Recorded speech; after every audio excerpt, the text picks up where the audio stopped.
So ito na mga kaisig, natapos na natin yung ating coin box.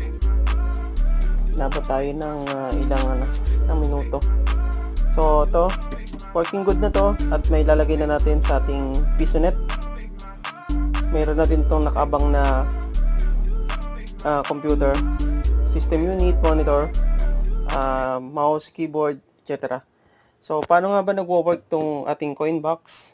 So kailangan natin isaksak sa ating outlet. Yan, saksak muna natin sa kuryente. So pag sinaksak natin, mabubuhay siya automatic. Yan.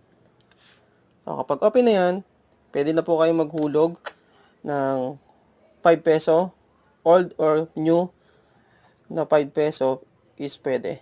Ayan, hulog natin. 20 minutes, mamaisig ang 5 peso.